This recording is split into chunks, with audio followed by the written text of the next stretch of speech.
Ibu Bapak, saudara-saudariku yang dikasihi oleh Tuhan, Shalom.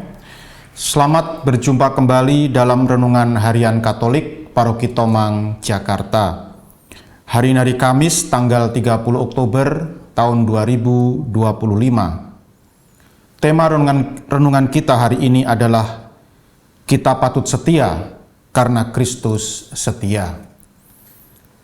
Ibu Bapak, saudara-saudariku yang dikasihi oleh Tuhan, suatu kali datanglah seorang ibu kepada saya dan dia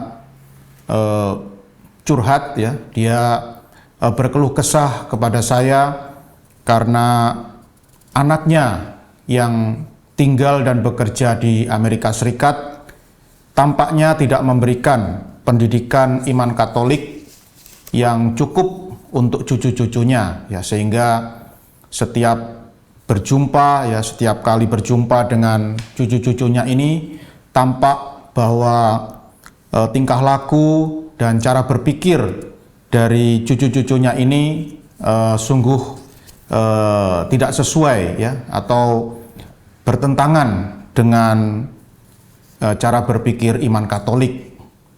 Maka ibu ini pun menjadi sedih ya, mengapa anaknya yang tinggal dan bekerja di Amerika Serikat itu tidak memberikan pendidikan iman Katolik yang cukup kepada anak-anaknya atau cucu-cucu dari ibu ini, sehingga hidup berimannya tidak begitu kuat ya, dan perilakunya, tutur katanya juga tidak sesuai dengan iman Katolik.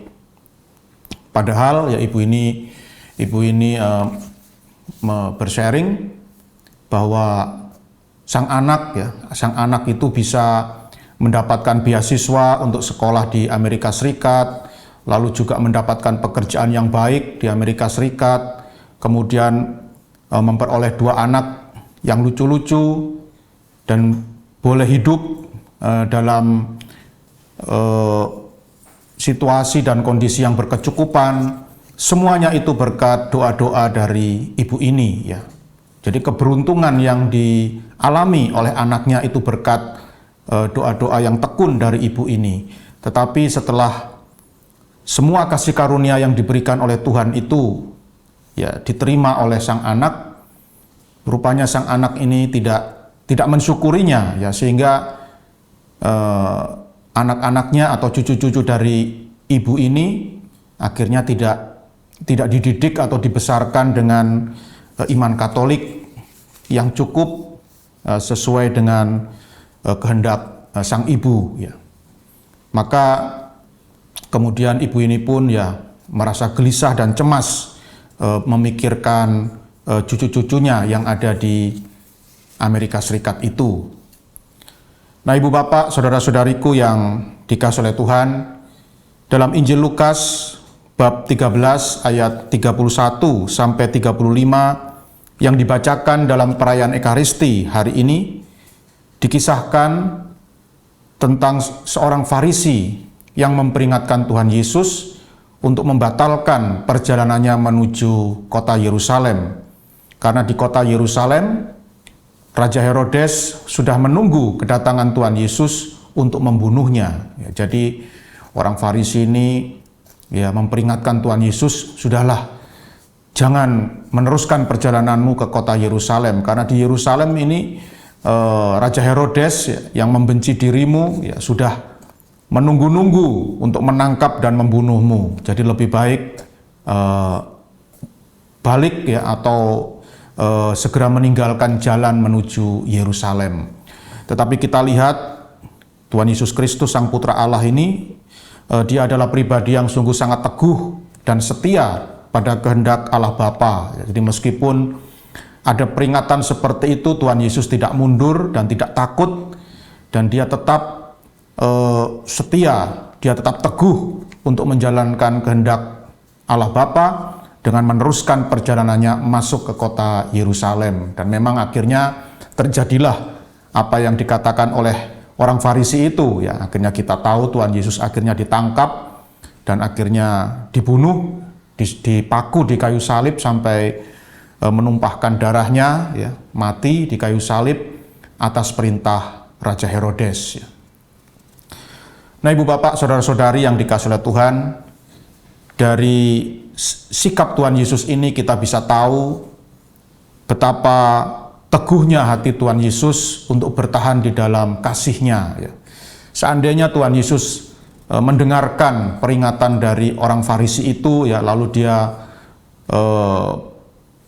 berbalik arah, ya, meninggalkan jalan menuju kota Yerusalem, ya, bisa dipastikan, ya, hari ini kita tidak bisa menikmati karya penebusan, kita tidak bisa menikmati karya keselamatan yang sungguh luar biasa, sangat berharga untuk kehidupan kita. Dosa-dosa kita diampuni, kita diangkat menjadi anak-anak Allah, dan pintu surga boleh terbuka untuk kedatangan kita. Ya.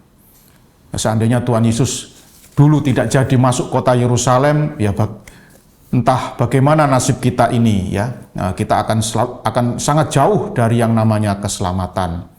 Tetapi berkat kasih Tuhan yang luar biasa, kasih Kristus yang luar biasa, karena keteguhannya dan kesetiaannya pada kehendak Allah Bapa, akhirnya kita pun diselamatkan. Oleh karena itu, Ibu Bapak, Saudara-saudari, melihat kesetiaan Tuhan Yesus Kristus ini, seharusnya kita juga bersikap setia kepadanya. Karena ketidaksetiaan dari orang-orang Yahudi yang sudah menerima begitu banyak kasih karunia Tuhan, tetapi tidak setia kepada Allah, maka Tuhan Yesus pun mengecam kota Yerusalem, ya, dan dengan seluruh penduduknya. Dalam Injil hari ini, Injil Lukas bab 13 ayat 31 sampai 35 yang dibacakan dalam perayaan Ekaristi hari ini, Tuhan Yesus mengecam dan menyesalkan kota Yerusalem. Tuhan Yesus bersabda, "Yerusalem, Yerusalem, engkau membunuh nabi-nabi dan merajam orang-orang yang diutus kepadamu. Berkali-kali aku rindu mengumpulkan anak-anakmu, sama seperti induk ayam mengumpulkan anak-anaknya di bawah sayap, tetapi kalian tidak mau. Sungguh, rumahmu ini akan ditinggalkan dan menjadi sunyi."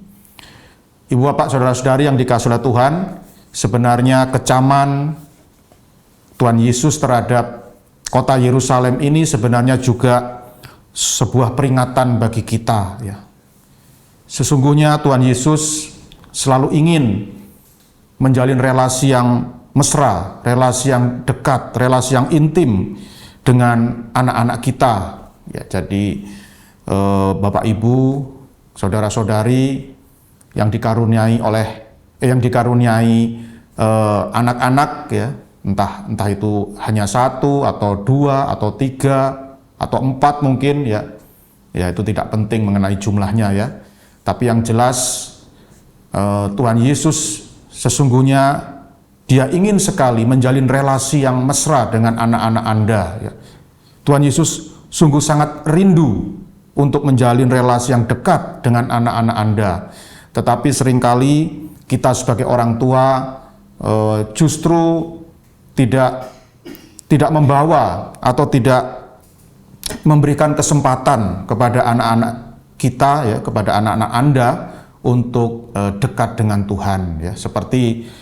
Seperti yang terjadi pada anak ibu yang tadi yang pernah bersharing kepada saya itu, ya. Jadi ibu itu menyesalkan bahwa anaknya yang hidup, tinggal dan bekerja di Amerika Serikat ini membiarkan anak-anaknya itu hidup tanpa iman, ya, tidak memberikan pendidikan iman Katolik yang baik, yang cukup kepada anak-anaknya, sehingga anak-anaknya ini tidak memiliki relasi yang dekat, yang mesra dengan Tuhan kita Yesus Kristus, ya. Dan ibu ini sangat menyesalkan hal itu, karena sesungguhnya, ya, anaknya bisa mendapatkan beasiswa untuk kuliah gratis di Amerika, lalu bisa mendapatkan pekerjaan yang bagus, lalu dikaruniai anak-anak, ya, 2 anak yang lucu-lucu, dan diberi hidup yang berkelimpahan. Semuanya itu berkat doa-doanya kepada Tuhan Yesus Kristus, ya. Tetapi anaknya ini, ya, mungkin lupa, ya, lupa untuk bersyukur ya, tidak pernah merenungkannya, kasih karunia yang begitu besar, akhirnya dia lalai memberikan pendidikan iman Katolik yang baik, yang cukup kepada anak-anaknya. Ya, dan ini sesuatu yang tentu sangat mengecewakan hati Tuhan Yesus. Ya. Oleh karena itu, Ibu Bapak, saudara-saudari yang dikasihi oleh Tuhan Yesus Kristus telah memberikan karunia dan rahmat yang begitu banyak di dalam hidup kita, ya. Terlebih-lebih rahmat keselamatan yang boleh kita terima karena pengorbanannya di atas kayu salib, karena kemauannya untuk menderita, dan juga karena kesetiaannya pada kehendak Allah, maka kita pun semua boleh menikmati karya penebusan, karya keselamatan yang sungguh indah dan luar biasa. Oleh karena itu, marilah Ibu Bapak, saudara-saudari yang dikasihi oleh Tuhan, sebagai ungkapan syukur akan kasih Tuhan yang begitu besar, mari seperti yang disabdakan oleh Tuhan Yesus dalam Injil hari ini, mari kita perhatikan anak-anak kita, karena jelas sekali bahwa Tuhan Yesus, ya, dia mengatakan bahwa dia ingin sekali menjalin relasi yang mesra dengan anak-anak kita, anak-anak Anda. Maka berikanlah pendidikan iman Katolik yang cukup ya kepada anak-anak Anda. Perhatikanlah hidup berimannya, perhatikanlah kehidupan rohaninya, sehingga akhirnya anak-anak ini boleh memiliki relasi yang mesra dan mendalam dengan Tuhan Yesus Kristus. Dan semoga dengan demikian anak-anak cucu kita, ya anak-anak cucu-cucu kita boleh memiliki hidup yang penuh kebahagiaan, penuh damai sejahtera, dan penuh sukacita. Tuhan memberkati.